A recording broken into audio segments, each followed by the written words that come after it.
From the News Channel 5 Network, this is Morning Line with Nick Beres.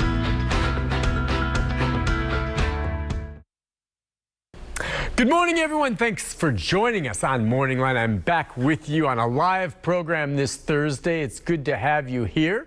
It's good to be back, and we have a good show on tap for you. I think it's going to be an interesting one where I'm going to put out to many of our viewers to maybe call in with some of the traditional old, I don't want to say wives' tales or not urban legends per se, but things that maybe the tried and true traditional ways of doing things before things became modernized to the point where, we can predict weather these days with such high-tech specificity with our weather team over there, to gardening, to all these other things. There was a time that things were simpler. I think in some ways, maybe every bit as accurate or the like. And a lot of it was written about in the Farmers Almanac, okay? And the Farmers Almanac, by the way, is much, much more than just weather. In fact, the way it's evolved is very interesting. And what it has in there, you can't help but kind of, flip through this most recent edition, and every other page is something like, oh, I think I'll check that out. Oh, that's interesting.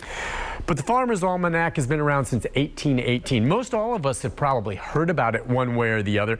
The question is, do you really know what the Farmers Almanac is, besides telling you whether or not the woolly worm is predicting a cold winter? And it's, like I said, much more than that. To talk about that, and we've done it before, it's nice to have him on with us. He's going to join us from Zoom, from the home office, the editor of the Farmers Almanac, Peter Geiger. Good morning to you, Peter. How are you?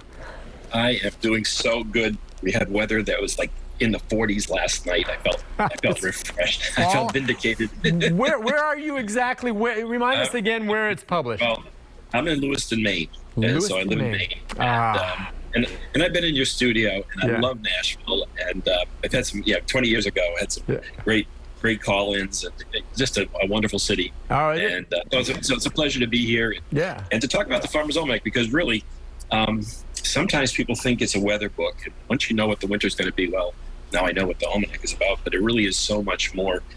Interestingly, when we wrote our letter to the editors, what we said was, one of life's secrets is to figure out how to achieve balance in your life. We know it can be challenging to find the time to step back and smell the flowers. So we offer suggestions and inspirations on how to slow down, as well as what to do on your days that aren't so busy.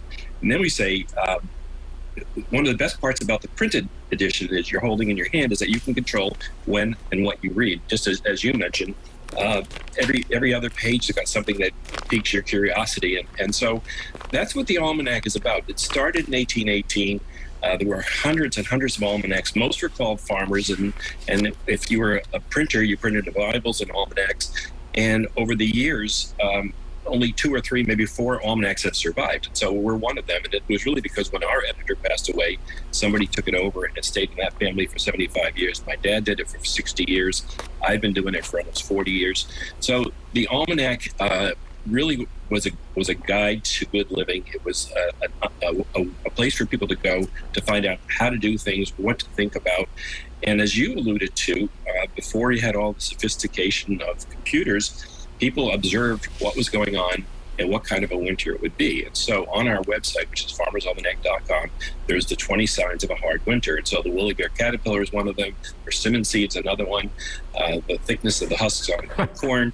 All of those things are what people looked at. And quite frankly, it helped them survive the winter. Oh, there's so many great tips. Yeah, it's interesting to me. If you could maybe take us back, as it is now, I think a lot of people, I think about the Farmer's Almanac and something that's fun, the size of it. It's like Reader's Digest in terms of it's easy to hold, it's easy to read. There's a lot of interesting things in it. And I think a lot of people pick it up as, I think that's going to be something that I'll find interesting.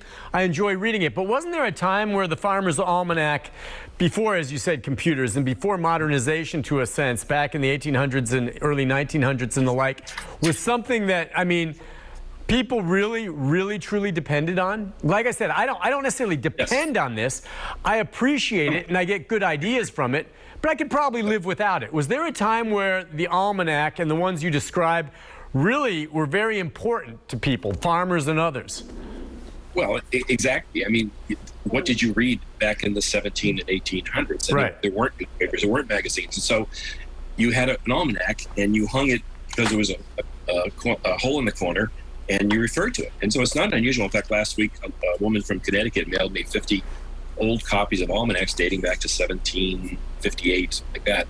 And so people kept them, and that was their digest. In fact, when I started with my company and started dealing with this with my father, we would get 100,000 letters a year, and people would tell me that the almanac was so important to them, and before they died, they wanted to know how significant it was, and people would share their jokes and share the information.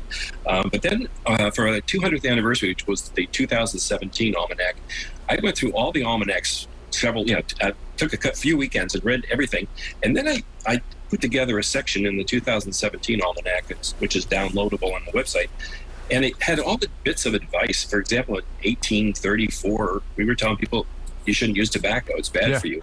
There was another time that told women, don't just get married, have a career, be smart, and the advice was just so spot on. And then somebody wrote an article about the future of America, and it was amazing. This person in 1881 said, "America of the future will be the great depot for supplies, the reservoir of wealth, the paradise for the poor, the resort of the wealthy, the home of science and literature, the patron of arts. What wonderful changes will 100 years hence greet the eyes of those who are so fortunate to be born in that period. The wonders of our day, the steam engine, the telegraph, the phonograph, will be eclipsed or done away with. To the farmer is due a large share of this prosperity." If you were to write something for 100 years from now, what would you write? Right. I mean, and so they were right on point on a lot of that stuff. They predicted it, and it was right there. Yeah. You said, an almanac and something people. Again, the hole punched. Do all of them come with a hole punch in the corner like that? Well, they do now. And actually, in 1918, we started to automatically punch the hole. If you were come up to Maine and see my museum, you'd see that most almanacs had a thread and cord punched in the corner of the book, because there weren't bookcases, there weren't books. So people hung them in their kitchen or wherever, and that's where they kept their almanac. But they would punch their own hole. But in looking back, 1918 was the first year that we automatically drilled a hole, because it's part of the tradition of. I got you. Yes, it's what people see. It's what they're used to. All right, listen, we're going to touch on a lot of these, I think interesting pieces in this current edition. We can take phone calls, 737-7587, if you have a question about something maybe that you feel could be in the almanac, or if you have a question about something you've read there. But I want to hit real quick before we have to take our first break, weather. And I know it's much more than weather, but you do have a section in here, 2023 extended weather forecast. What's ahead for this year? And yeah, I'm looking at the map of it. You've got the hot chocolate warning, extra flannels necessary, red flags ahead. What is your takeaway as I look at the map going through? I'm looking down at Tennessee, and it says shivery, wet, and slushy, maybe a little bit snowy and unseasonably cold is what you're calling for in our neck of the woods. What does that exactly mean? Well, when we start talking about cold in the middle of October, I think your first frost is usually October 28th, and we call for frost on October 20th. Then we talk about a series of, I think it's going to be a wet springtime, and then the month to watch is going to be January, because we talk about it being unreasonably and unseasonably cold, air plunging below zero, all the way down to the Gulf states. It's going to be dry and unseasonably cold at the end of January. It's going to be a cold, miserable January. First part of February, but second part of February, we can start talking about being milder and warming up. So hopefully it'll be a short winter. I think you're going to get a series of storms, but I think your average snowfall is like 9 inches, which in Maine would be a dusting. And I think you're going to, you'll survive this winter. It's not going to be the worst day. And when you do, on these forecasts, what are you basing it on? How are you doing it, okay? Well, the first editor, David Young, was a mathematician, an astronomer, a calculator, and he wanted to predict weather for farmers. So what he did is develop a mathematical formula that is applied to sunspot activity, planet positions, the effect the moon has on the Earth. We have a page in the book this year that talks about it. And so in 206 years, there's been 7 prognosticators. There's been 7 people doing the weather.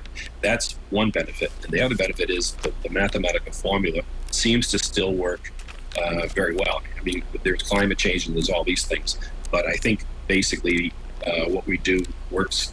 And we're talking about big geographies. We're talking about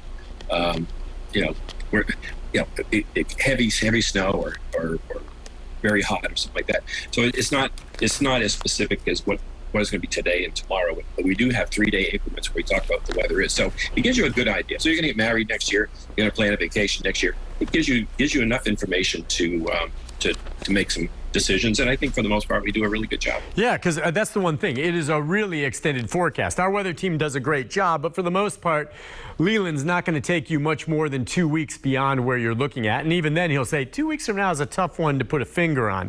You're talking in generalities though, but you're already talking about next summer, spring, and fall as we go through this.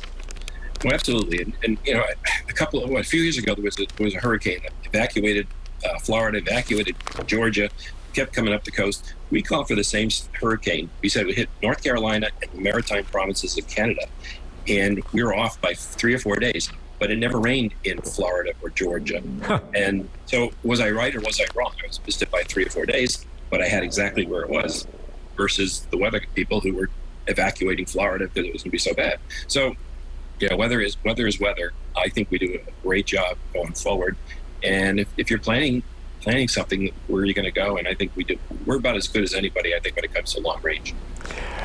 As far as the content that goes in here, and we're going to hit on a lot of that when we come back from our first break, how do you decide what goes in? Do you take suggestions from readers from last year? I know you get a lot of mails, email, things like this saying, I'd like to learn more about this or like that, or maybe folks sharing things that they've come across and you look into and say, hey, that's something worth sharing. Where do your ideas come from for what you put in there?